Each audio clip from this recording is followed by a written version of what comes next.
Hello guys, welcome back to my channel Wildflower. This is Prabir. I hope all of you are fine at your home. I am quite well in this situation. Please stay at your home and stay safe. So dear guys, as you know, every day I present a new poem. Today I bring a poem that is Sea Fever, as you can see on the screen, written by John Masefield. Sea Fever is an interesting poem. I definitely say that you can enjoy the poem till the end.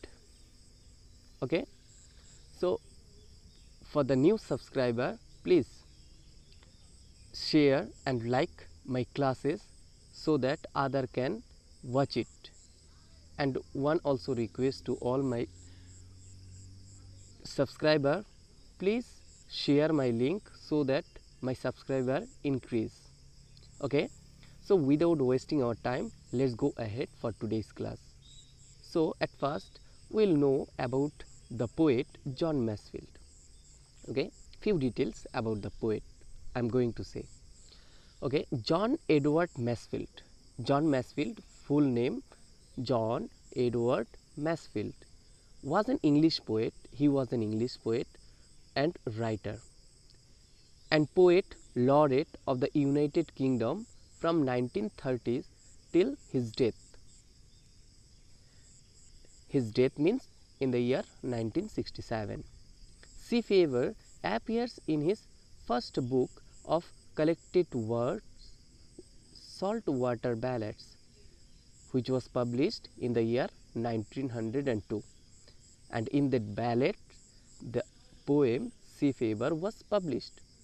Okay, so at first I will recite the poem once. After that, I will explain stanza by stanza. Okay, as you can see, the whole poem consists of 3 stanzas and each stanza consists of 4 lines.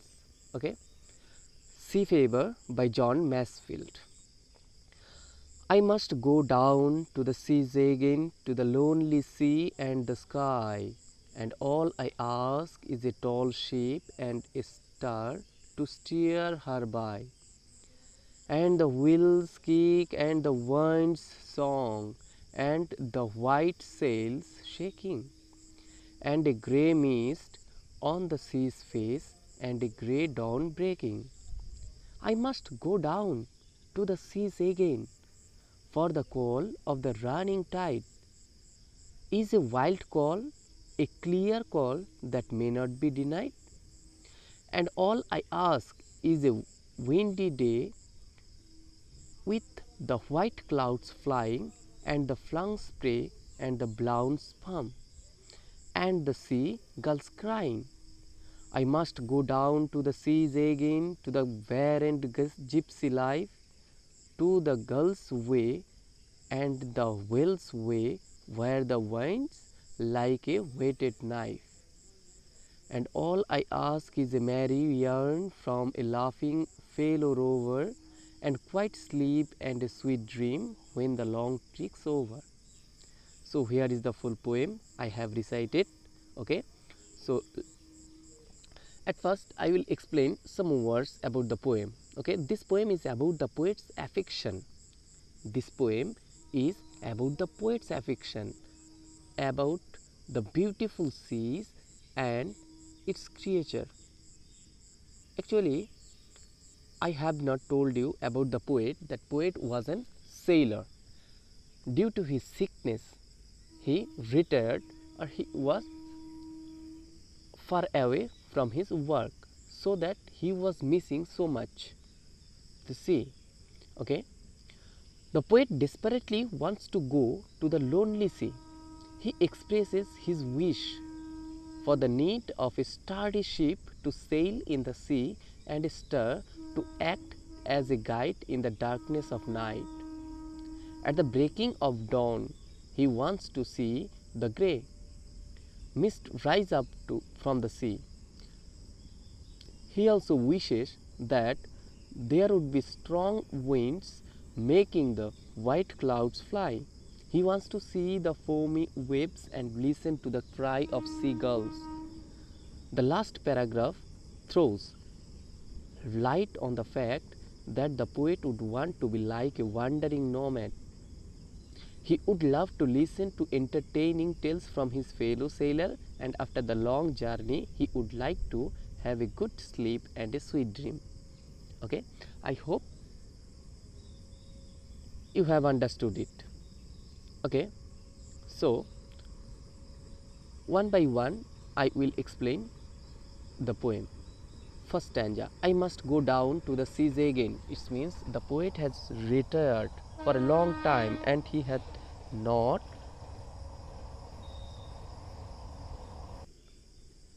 So I must go down to the seas again. Here the poet repeated these things again. Again means once again he had visited the sea. Okay.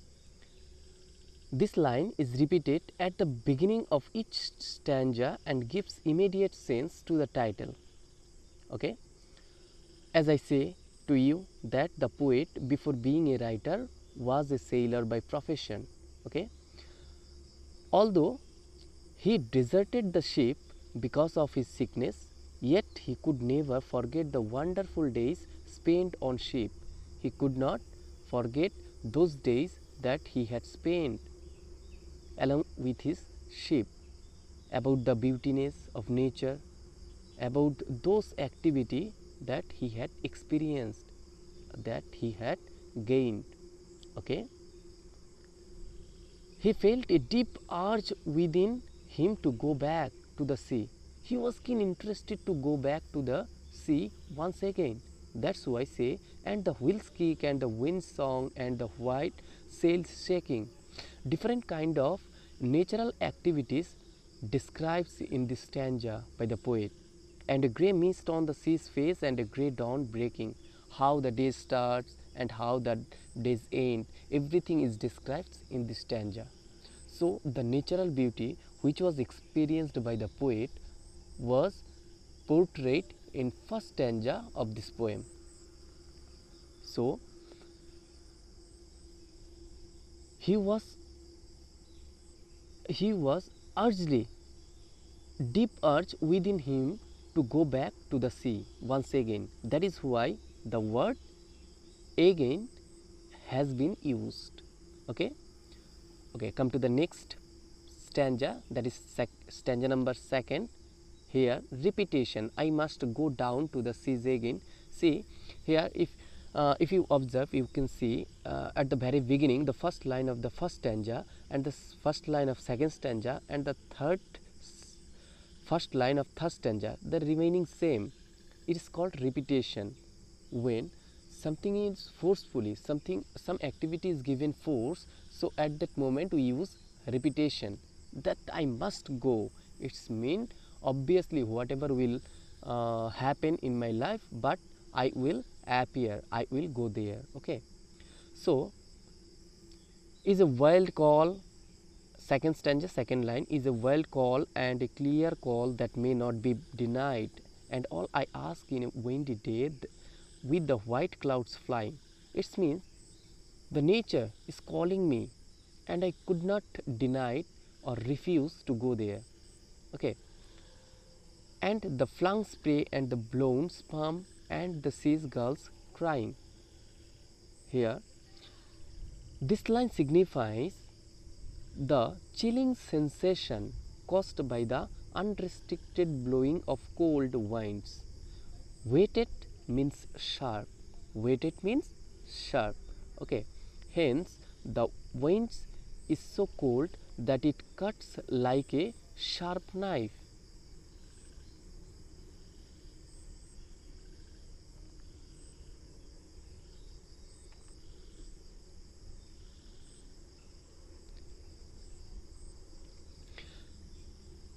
Okay, I must go down to the seas again, to the vagrant gypsy life, to the girl's way and the whale's way, where the winds like a whetted knife, as I have already explained to you.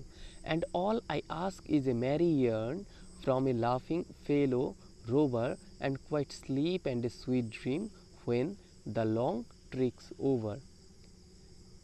In these two lines, and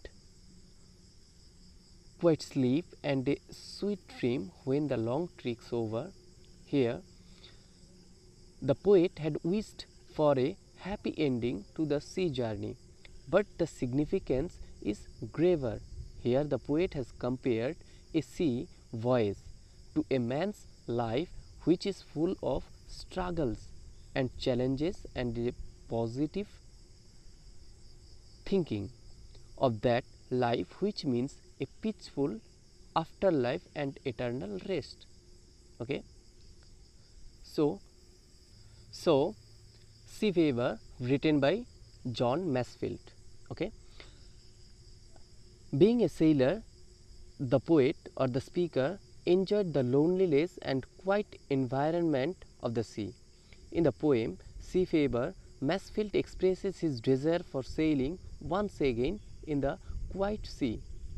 Under the quiet sky, he expresses his desire for the need of a well-built ship to sail and a star in the dark sky to act as a guide.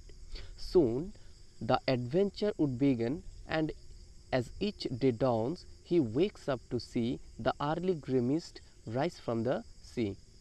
In the poem, the poet expresses his strong desire to get back to the sea, as the call from the sea cannot be ignored or denied. He wishes that there would be strong winds that would blow away the thick white clouds in the sky and take the sail forward throughout the day. Watching from the shore fills his heart with the adventure and spirit. In the last paragraph, the poet explains that the poet would like to be wandering gypsy. However, he would miss the seagulls and the white whales, and most of all his time spent with his fellow men at the deck, listening to tales and good and silent sleep which drifts into a sweet dream. In this poem, the poet clearly shows us that how Masefield had enjoyed. The poet had enjoyed his days on the sea, and he would like to have a part of it. Even after he has left his far behind following his passions, he was keen interested to join once again. Actually, the nature was attracted. He was attracted by the natural beauty, so that once again, after uh, in rest, he wanted to go back to the place where he worked as a sailor. So I hope all of you have understood it well. If there are any queries, please text me. I will reply you. For today, that's it. Come to the next class. Okay, see you soon. Till then, take care and bye bye.